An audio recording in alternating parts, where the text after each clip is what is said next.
அமெரிக்காவின் மக்கள் தொகை விட இந்தியாவில் 4 மடங்கு மக்கள் தொகை அதிகமாக இருக்கிறது.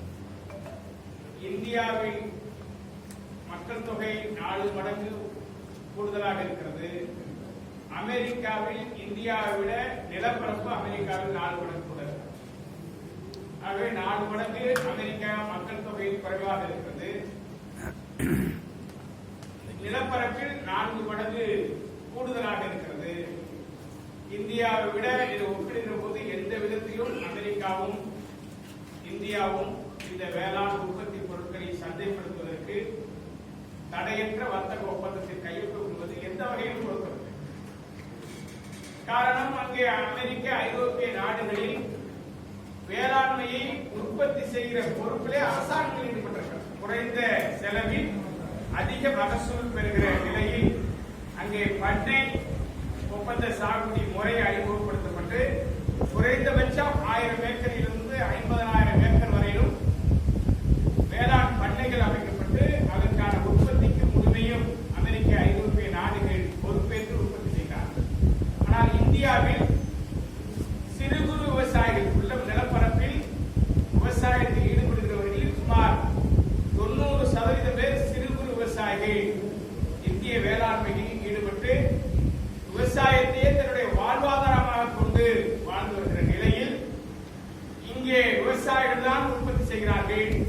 விவசாயிகள் உற்பத்தி மிகையானால் அரசாங்கங்கள் தங்களை தாங்களே பாராட்டிக் கொள்வார்கள். ஆனால் இயற்கை இடர்பாடுகளால் பாதிக்கப்படுகிற போது இழப்பில் கூட அரசாங்கங்கள் பங்கேற்க வருவதில்லை. இந்த நிலையில் குறைந்த செலவில் அமெரிக்க ஐரோப்பிய நாடுகளில் உற்பத்தி செய்யக்கூடிய வேளாண் உணவுப் பொருட்கள் இந்திய சந்தையில் விற்பனை செய்வார்களேயானால் பல மடங்கு கூடுதலான செலவில் உற்பத்தி செய்யக்கூடிய இந்திய உணவுப் பொருட்களை சந்தையில் விற்க முடியாத நிலைக்கு இந்திய விவசாயிகள் சிறு குறு விவசாயிகள் அழிந்து போவார்கள் என்கிற நிலையை மத்திய அரசு உணர்ந்திருக்கிறது. நீண்ட காலமாக இந்த ஒப்பந்தத்தில் கையெழுத்திடுவதற்கு மறுத்து வந்த நிலையில் தற்போது அமெரிக்க துணை அதிபர் வருகையால் வான்ஸ் வருகையால் அந்த ஒப்பந்தம் கையெழுத்தாகும் நிலை ஏற்பட்டிருப்பதாக இந்திய விவசாயிகள் அதிர்ச்சிக்குள்ளாகின்றனர். எனவே பிரதமர் மோடி அவர்கள் உடனடியாக தலையிட்டு இந்த வேளாண் உற்பத்தி பொருட்களை அமெரிக்க ஐரோப்பிய நாடுகள் இந்தியாவில் சந்தைப்படுத்துவதற்கான ஒப்பந்தத்தில் கையொப்பமிடக் கூடாது என்று நாங்கள் வலியுறுத்துகிறோம். அதை மறுபரிசீலனை செய்ய வேண்டும். அதற்கு இடமளிக்க கூடாது. ஒட்டுமொத்தமாக இந்தியா மிகப்பெரிய பொருளாதார இழப்பை சந்திக்க நேரிடும். கிட்டத்தட்ட 100 கோடி மக்கள் வாழ்வாதாரத்தை இழக்க வேண்டிய பேராபத்து ஏற்படும். வணிகர்கள் மிகப்பெரிய அச்சத்திற்கு தள்ளப்படுவார்கள். மிகப்பெரிய நடுவடைந்து போய்விடுவார்கள். ஏற்கனவே ஆன்லைன் வர்த்தகத்தால் ஒட்டுமொத்த வணிகர்களுடைய வாழ்க்கையும் சீரழிந்திருக்கிறது. இப்படி வணிகர்களும் விவசாயிகளும் இந்தியாவில் மிகப்பெரிய துயரத்திற்கு தள்ளப்படுவார்கள் என்பதை மத்திய அரசு உணர்ந்து செயல்பட வேண்டும் என்று தமிழ்நாடு அனைத்து விவசாய சங்கங்களின் ஒருங்கிணைப்பு குழு சார்பிலும் சமேத கிசான் மோர்ச்சா அரசியல் சார்பற்ற அமைப்பின் சார்பிலும் நாங்கள் வலியுறுத்த கடமைப்பட்டிருக்கிறோம். அதுபோல காப்பீட்டு நிறுவனங்களை 2018 முதல் பிரதமர் மோடி காப்பீடு திட்டம் என்கிற பெயரில் 13-14 தனியார் கார்ப்பரேட் நிறுவனங்களை வேளாண் காப்பீட்டு நிறுவனத்தில் அனுமதிக்கப்பட்டதால் பாதிப்பு ஏற்படுகிற காலத்தில் இழப்பு ஏற்படுவதற்கு உரிய இழப்பீடை கொடுக்க மறுக்கிறது காப்பீட்டு நிறுவனம். வருவாய் நோக்கோடு செயல்படுகிறது. விவசாயிகள் பெயரில் காப்பீட்டு நிறுவனங்களுக்கு செலுத்தக்கூடிய அந்த பிரீமியம் தொகை கார்ப்பரேட் நிறுவனங்கள் கொள்ளை லாபம் அளிப்பதற்கு வழிவகுக்கிறது தவிர எந்த வகையிலும் அது பாதிக்கப்படுகிற விவசாயிகளை சென்றடைவதில்லை. இது குறித்து உரிய மாற்றம் கொண்டு வரப்பட வேண்டும் என்று நாங்கள் வலியுறுத்துவதோடு பிரதமருடைய சொந்த மாநிலமான குஜராத் மாநிலத்திலேயே அந்த மாநில அரசு பிரதமர் காப்பீட்டு திட்டத்தின் மீது நம்பிக்கை இழந்து அந்த மாநிலத்திற்கு தனி காப்பீட்டு நிறுவனத்தை அந்த அரசே செயல்படுத்துகிறது. அந்த மாநில அரசே செயல்படுத்துகிறது. எனவே அதனை பின்பற்றி தமிழ்நாட்டிலும் தமிழக அரசு காப்பீட்டு வேளாண் காப்பீட்டு நிறுவனத்திற்கென தனி அரசே ஒரு நிறுவனத்தை உருவாக்கி செயல்படுத்த வேண்டும் என்று நாங்கள் வலியுறுத்துகிறோம். இன்றைக்கு தமிழ்நாடு அரசின் நில ஒருங்கிணைப்பு சட்டம் 2023 என்கிற உலகத்திலேயே எந்த நாட்டிலேயும் இந்தியாவில் எந்த மாநில அரசும் கொண்டு வராத விவசாயிகளுக்கு விரோதமான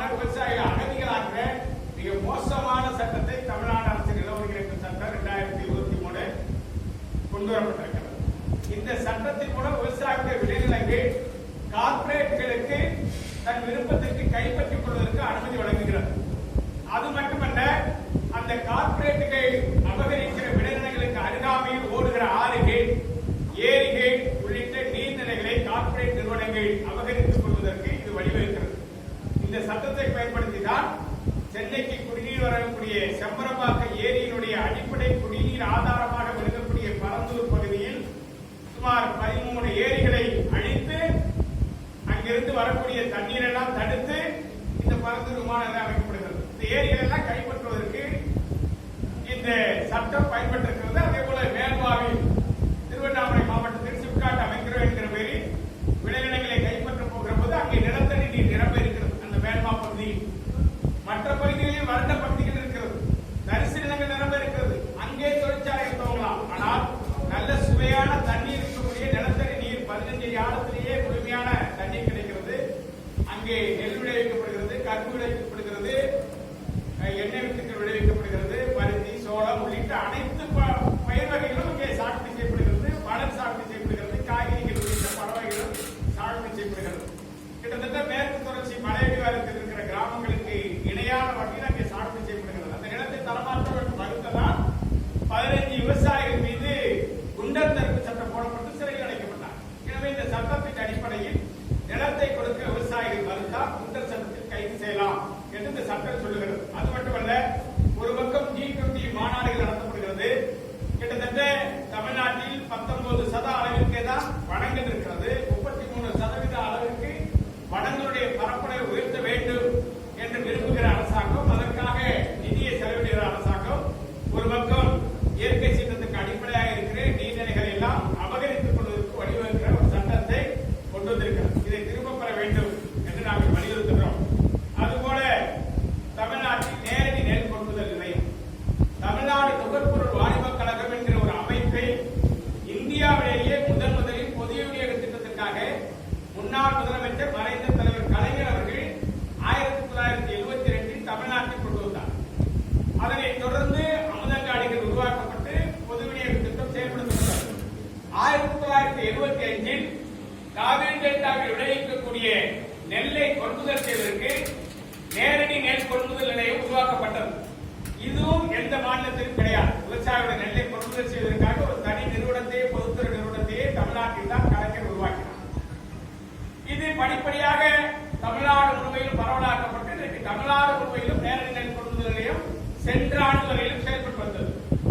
நடப்பாண்டு தமிழ்நாடு நுகர்பொருள் வாணிபக் கழகத்தை தேசிய நுகர்வோர் கூட்டமைப்பு என்கிற ஒரு தன்னார்வ தொண்டு நிறுவன அமைப்புக்கு தாரை வார்த்திருக்கிறது தமிழ்நாடு அரசு. இது விவசாயிகளுக்கு செய்கிற துரோகம் மட்டுமல்ல, தன்னை அடையாளப்படுத்தியிருக்கிற முதலமைச்சருடைய தகப்பனார் கலைஞர் அவர்களுக்கு செய்கிற துரோகமாக இதை நாங்கள் விவசாயிகள் பார்க்கிறோம். இதை அவர்கள் கைவிட வேண்டும். இன்றைக்கு வந்திருக்கிற அதிர்ச்சி செய்தி, மத்திய உணவு கழகத்தில் FCI என்று சொல்லக்கூடிய உணவு கழகத்தில் இந்த தமிழ்நாட்டில் கொள்முதலுக்கு அனுமதி பெற்றிருக்கிற தனியார் முதலாளிகள் 1 கிலோ அரிசி 22 ரூபாய்க்கு விலைக்கு வாங்கி அதனை தமிழ்நாடு நுகர்பொருள் வாணிபக் கழகத்திற்கு 1 கிலோமீட்டருக்கு 40 ரூபாய் விலைக்கு விற்பனை செய்வதாக ஒரு தகவல் வந்திருக்கிறது. இது குறித்து மத்திய அரசு CBI விசாரணைக்கு உத்தரவிட வேண்டும். 22 ரூபாய்க்கு FCI அரிசியை கொள்முதல் செய்து 40 ரூபாய்க்கு கிலோ அரிசியை மீண்டும் தமிழ்நாடு அரசு TNCCக்கு விற்பனை செய்வதற்காக வந்திருக்கிற தகவல் குறித்து உரிய விசாரணை நடத்தப்பட வேண்டும். தேவையானால் CBI விசாரணைக்கு உட்படுத்த வேண்டும். இது மிகப்பெரிய கொள்ளையாக இருக்கிறது. விவசாயிகள் நெல் கொள்முதல் செய்ய முடியவில்லை. இன்றைக்கு தமிழ்நாடு முழுமையிலும் தனியார் அனுமதித்ததால் காவிரி டெல்டாவில் தீவிரமான போராட்டத்தை களமிறங்கியதால் காவிரி டெல்டாவை விலக்களித்து மற்ற மாவட்டங்களில் அமல்படுத்தப்பட்டிருக்கிறது. ஆனால் காவிரி டெல்டாவில் கொள்முதல் செய்யப்பட்ட நெல்லை கொண்டு போய் கிடங்குகளில் இருப்பு வைப்பதற்கு அனுமதிக்கப்படவில்லை. அங்க இருக்கிற நவீன அரிசி ஆலைகள் கூட பயன்படுத்த முடியவில்லை. கொள்முதல் செய்த நெல்லை ரயில் வேகன்கள் மூலம் மற்ற மாவட்டங்களுக்கு எடுத்துச் செல்வதற்கு ரயில் வேகன்கள் TNCCக்கு வழங்கப்படவில்லை. அந்த தனியார் கொள்முதல் அதிகாரம் பெற்றிருக்கிற நிறுவனங்கள் தமிழ்நாடு முழுமையிலும் கொள்முதல் செய்து வந்து அங்கே காவிரி டெல்டாவில் இருக்கிற நவீன ஆலைகள் அரிசி ஆலைகள் ரயில் வேகங்களை பயன்படுத்தி அங்கே கொண்டு வந்து இருப்பு வைக்கிறார். இந்த கொடுமையால் விவசாயிகள் நல்ல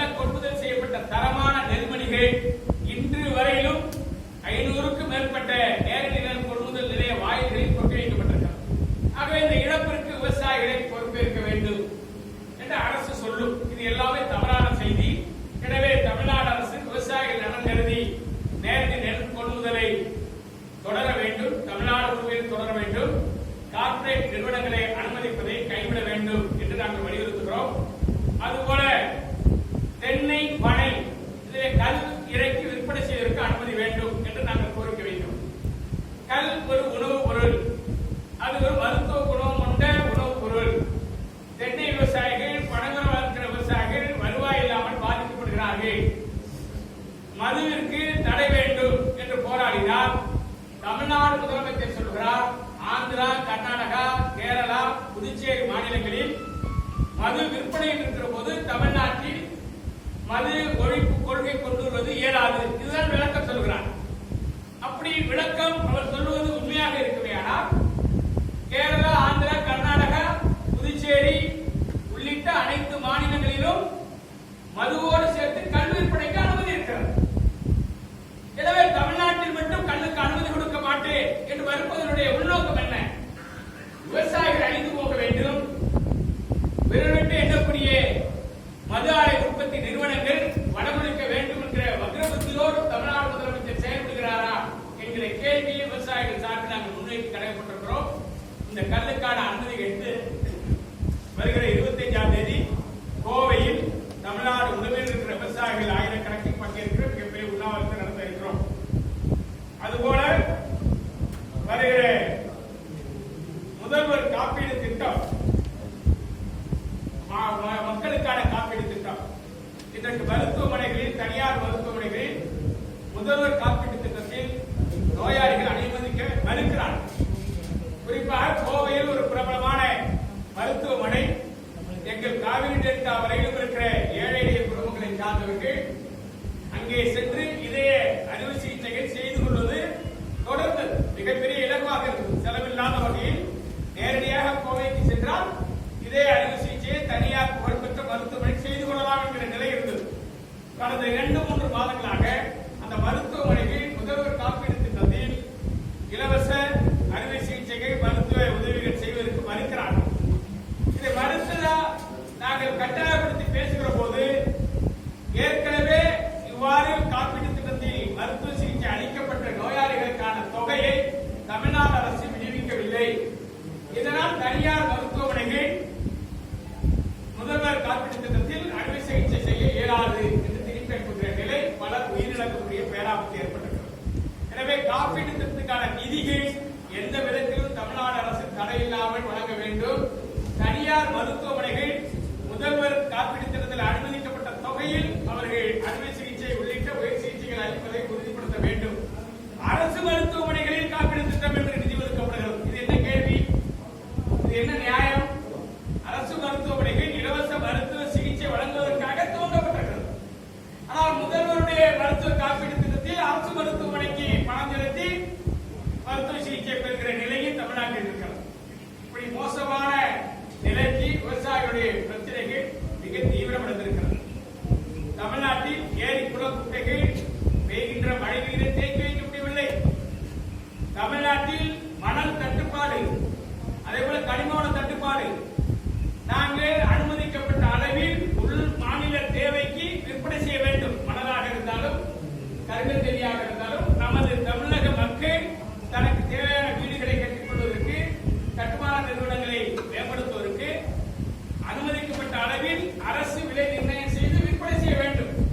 ஆனால் கொள்ளையடிப்பதற்கு, மணலையும் கனிமவளங்களையும் கடத்துவதற்கு தமிழ்நாடு அரசு அனுமதிப்பேன், ஆனால் மக்களுக்கு விற்பனை செய்வதற்கு அனுமதிக்க மாட்டேன் என்று 2 ஆண்டு காலமாக நிறுத்தி வைத்ததால் ஒட்டுமொத்தமாக அனைத்து தொழில்களும், அனைத்து அரசு திட்ட பணிகளும் முடங்கி கிடக்கிறது.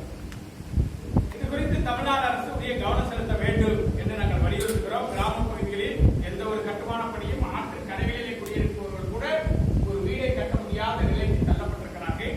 இது குறித்து தமிழ்நாடு அரசு உரிய விளக்கமளிக்க முன்வர வேண்டும் என்று நாங்கள் தொடர்ந்து வலியுறுத்துகிறோம்.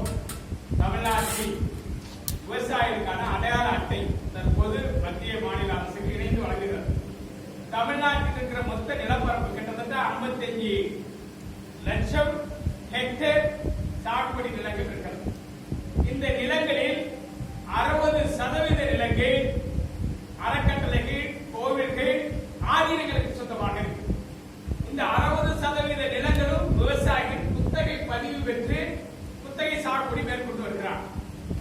இது 100 ஆண்டுகள், 200 ஆண்டுகள், 50 ஆண்டுகளாக இது தொடர்கிறது. 2010 முதல் ஏற்பட்ட பேரழிவு, பெருமழை, வறட்சி போன்ற இயற்கை சீற்றங்களால் விவசாயம் பாதிக்கப்பட்டு பேரிடர் பாதித்த மாநிலமாக அறிவிக்கப்பட்டது. பல ஆண்டுகள் பல மாவட்டங்கள் பேரிடர் பாதித்த மாவட்டங்களாக அறிவிக்கப்பட்டது.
அவற்றில் நிலாபரிப்பாளர்கள் என்கிற பட்டியலில் இருந்து விலக்களிக்கப்பட வேண்டும். எந்த அளவிற்கு ஆதீனங்களுக்கு நிலம் சொந்தமோ கோவில்களுக்கு நிலம் சொந்தமோ அதை குத்தகை பதிவிட்டு சாகுபடி செய்கிற விவசாயிகளுக்கும் இணையான அதிகாரம் இருக்கிறது, உரிமை இருக்கிறது.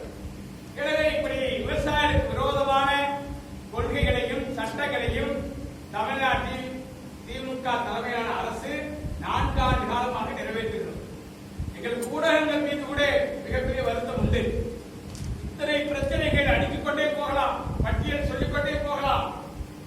ஆனால் இந்த விவசாயிகளுக்காக சட்டம் போட்டு விவசாயிகள் அகதிகளாக்குற தமிழ்நாடு அரசுடைய நடவடிக்கையை குறித்து ஒரு தொலைக்காட்சி கூட விவாதங்கள் நடத்தப்படுவதில்லை.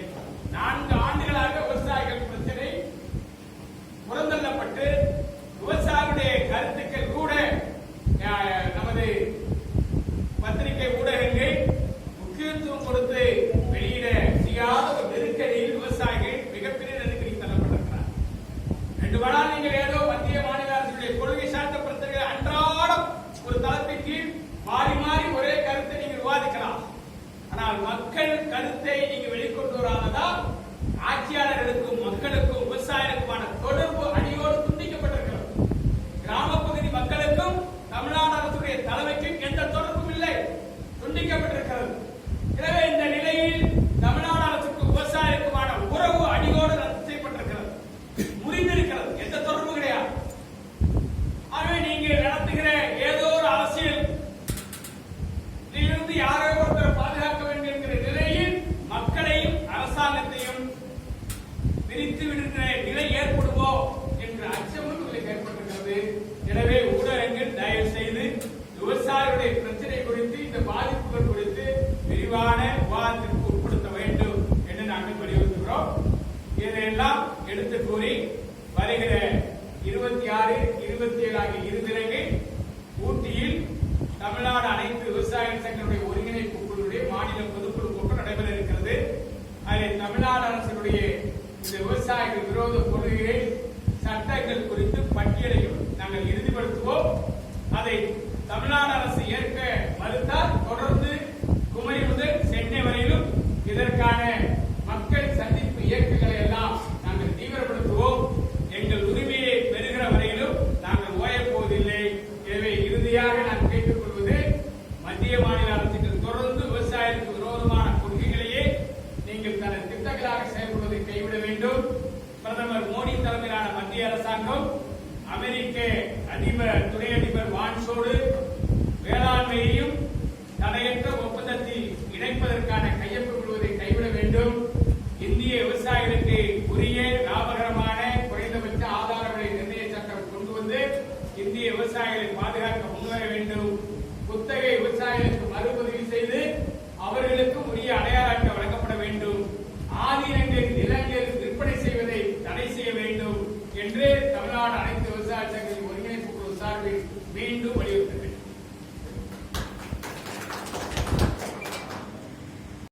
பாதிக்கப்படுவாங்கன்னு சொல்லியிருக்கீங்க. அந்த மாதிரி அமெரிக்க, ஐரோப்பிய அந்த பொருட்கள் வந்தா குறிப்பாக எந்த விவசாயம் செய்யறவங்கள அதிகமா பாதிக்கும், எந்த பொருட்கள் சார்ந்து விவசாயம் செய்யறவங்கள அதிகமா பாதிக்கும் இந்த விஷயத்தினால?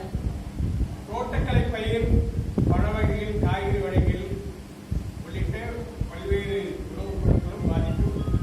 அரிசி, தீனி உள்ளிட்ட விவசாய பொருட்கள் அனைத்துமே இந்த பாதிப்புலாம். ஏன்னா குறைந்த செலவில் தான் அங்க உற்பத்தி நடக்குது. இந்தியாவில் பல மடங்கு கூடுதலாக நமக்கு அவங்க ஒப்பிடுறது. இந்தியாவோட விவசாயிகள் சிறு விவசாயிகள் மேக்சிமம் நீங்க பாத்தீங்கன்னா 2 ஏக்கர் 2.5 ஏக்கர் இருக்கிற விவசாயியோட எண்ணிக்கை தான் கிட்டத்தட்ட 60%. அதனால இந்த விவசாயிகளுக்கு மிகப்பெரிய பாதிப்பு வரும். இதுதான் அவங்களுடைய வாழ்வாதாரம். ஏன்னா இங்க இருக்கிற நிலத்தை நம்பிதான் இங்க இருக்கிற மக்களுடைய 90% மக்களுடைய வாழ்க்கையே. அதனால இது அழிஞ்சதுன்னா, சந்தைப்படுத்துவதில் இந்த பின்னடைவு ஏற்பட்டதுன்னா இங்க உற்பத்தி செய்யக்கூடிய பொருளை லாபகரமா விற்க முடியாது. இங்க இருக்கிற வணிகர்களும் மிகப்பெரிய பாதிப்பு உள்ளாவாங்க, விவசாயிகளும் மிகப்பெரிய பாதிப்பு உள்ளாவாங்க. அங்க குறைந்த விலையில உற்பத்தி செய்கிற உணவுப் பொருளை குறைந்த விலையில இங்க சந்தைப்படுத்துவதற்கான ஒப்பந்தம் தான் மத்திய அரசு கிட்ட அமெரிக்கா நிர்பந்தப்படுத்திக்கிறது. இந்த ஒப்பந்தம் நிறைவேறினா இந்திய விவசாயம் இப்போ ஊடகங்கள் விவசாயிகள் சார்ந்த விஷயத்தை அதிகமா வெளிக்கொண்டலன்னு சொல்றீங்க. இப்ப இடையில தர்பூசணி சார்ந்த விஷயங்கள் நீங்க பார்த்திருப்பீங்க. நம்ம எவ்வளவோ செய்திகள் அது தொடர்பா இருந்துச்சு. உங்களுடைய நோக்கம் என்னன்னா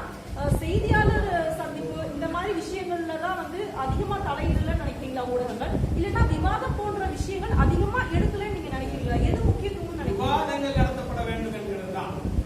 அரசியலை பற்றியே ஒரே நோக்கத்துல பல தலைப்புகள் டெய்லி விவாதம் நடக்கும். தர்பூசணி சென்னையில வந்து மிகப்பெரிய பாதிப்பு உருவாக்கி சென்னை மாநகரத்தில் அது பாதிக்கப்பட்டு சாலைகளில் குவிக்கப்பட்டதுனால ஊடகங்கள் அது பெருசா வந்து இது போல கிராமங்கள்ல இருக்கு. இப்ப நெல்லு குவியல் குவியலா கிடக்கு. யார் அதை பத்தி சொல்றது? செய்தியாளர் செய்தி அனுப்புவாங்க. செய்திகள் ஊடகங்கள்ல வரும். இப்ப நாங்க கொடுக்குற பேட்டியில ஊடகங்கள்ல வரும். அதெல்லாம் மறுக்கல. நான் சொல்றது இந்த அடிப்படையான பிரச்சனைகளுக்கு உணவு சொல்லியிருக்கோம். இந்த பிரச்சனையை பத்தி ஒரு ஊடகம் பார்த்துருக்கான். உணவு உற்பத்தி பண்ற விவசாயிகளுக்கு கொள்முதலையே கைவிட்டுட்டாங்க. எத்தனையோ போராட்டம் நடத்துறோம். விவாதிக்கிறாங்களா? கிடையாது. நில ஒருங்கிணைப்பு சட்டம் உலகத்திலே யாரும் கொண்டு வரல. இந்தியாவிலே எந்த மாநிலமும் கொண்டு வரல. ஆனா நிலங்களை எல்லாம் பிடிங்கிட்டு விவசாயிகள் அதை அகதிகளாக்குற சட்டம் மட்டுமல்ல, நீங்க ஒரு பக்கம் காலநிலை மாற்றத்திலிருந்து பாதுகாப்பதற்கு நீர்நிலைகள் இயற்கை வளங்களை எல்லாம் பாதுகாக்கணுங்கிற கொள்கை முடிவுல அடுத்து அதுக்கான செலவினங்கள் தான் செய்றீங்க. ஆனா இந்த சட்டத்தின் மூலம் நீர்நிலைகள் எல்லாம் அபகரிச்சுக்கலாங்கிறீங்க. தொழில் நிறுவனங்களை கொண்டு வரீங்க. தொழில் பொருளாதாரம் உயர்ந்திருக்குங்கிறீங்க. ஆனா அந்த தொழில் நிறுவனங்கள்ல பணியாற்றவங்களுக்கு வேலை உத்தரவாதம் கிடையாது. அவங்களுக்கு அனுமதிக்கப்பட்ட சலுகைகள் கூட வழங்க மறுக்கிறாங்க.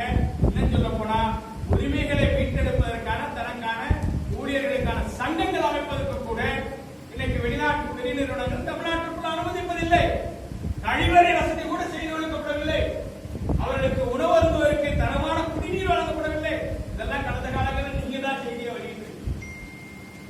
ஆனா விவசாயி உற்பத்தி செய்யற பொருளை போய் தப்புன்னு சொன்னாங்க. அது தவறுங்கிறது ஊடகங்களே அந்த செய்தியை உண்மையை நீங்க விளக்குனீங்க. அது சென்னைக்கு வந்ததுனாலதான். இதே வேற நகரங்களிலே கிராமங்களிலே இது நடந்துட்டா அந்த செய்தி ஒரு முடிவுக்கு வந்திருக்கா. நான் அந்த அனுபவத்தின் அடிப்படையில் தான் சொல்றேன். ஏற்கனவே 10 ஆண்டு காலம் காவிரிக்காக, முல்லை பெரியாறுக்காக, ஜல்லிக்கட்டுக்காக, ஹைட்ரோ கார்பன் கார்பரேட்டா பாதுகாக்கப்பட்ட வேளாண் மண்டலத்துக்காக 10 ஆண்டு காலம் பல்வேறு தொலைக்காட்சிகள்ல நாங்கெல்லாம் விவாதத்தில் பங்கேற்றிருக்கோம். 4 ஆண்டு காலம் திமுக ஆட்சி பொறுப்பேற்று நான் இத்தனை பட்டியலை வெளியிட்டிருக்கேன். ஏதாவது ஒரு பிரச்சனை குறித்து இங்கே சென்னையில இருக்கிற தொலைக்காட்சிகள் விவாதம் நடத்திருக்கா? நான் குற்றம் சொல்லல. நான் செய்தியாளர்களை பார்த்து குற்றம் சொல்லல. தொலைக்காட்சிகளை பார்த்து குற்றம் சொல்லல. இந்த நிலைமைக்கு யார் காரணம்? ஏன் இந்த மாதிரி நிலைமை வந்து நான் பகிரங்கமா கேட்டுதான் ஆகணும். உழைக்கிறோம், பாதிப்புல சொல்றோம். இன்னைக்கு நவீன தொழில்நுட்பத்துல இன்னும் 6 மாசம் கழிச்சு எந்த தேதியில எத்தனை சென்டிமீட்டர் எந்த கிராமத்துல மழை பெய்யும்னே தெரியும். அதை நாங்க விதைக்காம இருக்க முடியுமா? தை மாசம் நாங்க அறுவடைக்கு எதிர்பார்த்து சம்பாவை நடுவோம். தை மாசம் ஒரு வாரம் 2 வாரம் அடைமழை பெய்யும்னு அறிவியல் பூர்வமா அறிவிப்பாங்க. நாங்க அறுவடை செய்யறத எதிர்பார்த்து நட முடியாம இருக்க முடியுமா?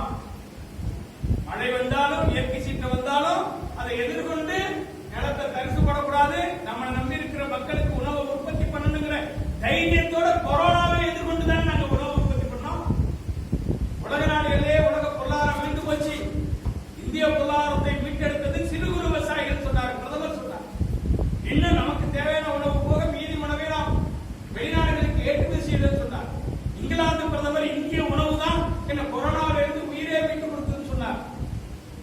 அப்ப அந்த அளவுக்கு கொரோனாவே எதிர்கொண்டு இந்திய பொருளாதாரத்தை மீட்டெடுத்த விவசாயிகளுக்கு பெரிய விலை கொடுக்க இருக்கிறது. இன்னைக்கு பெரிய வேதனை. ஒரு நகையை அடவு வச்சுட்டு சாகுபடி செய்வோம். அந்த ஓராண்டுகளுக்குள்ள அந்த நகையை மீட்பதற்கு வட்டியை கட்டிட்டு நாங்க அதை ரினியூ செஞ்சிருவோம், அதை புதுப்பிச்சிருவோம்.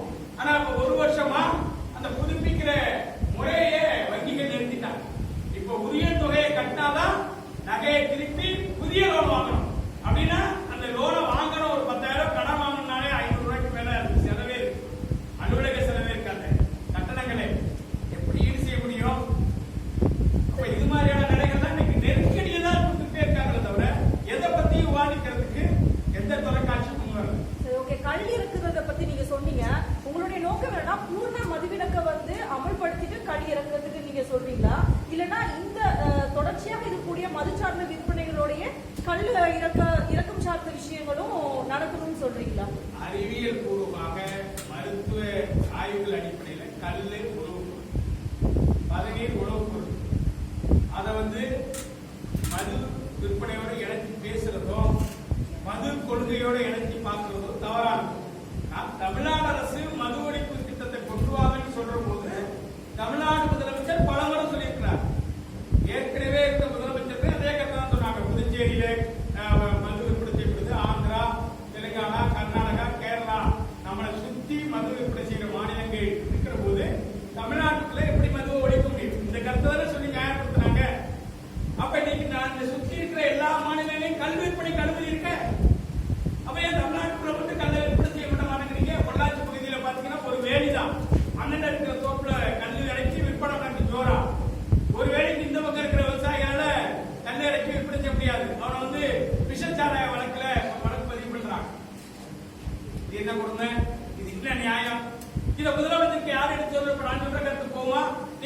நாள் இரவு உட்கார்ந்து 1 மணி நேரம் விவாதிங்க, முதலமைச்சருக்கு போகும்.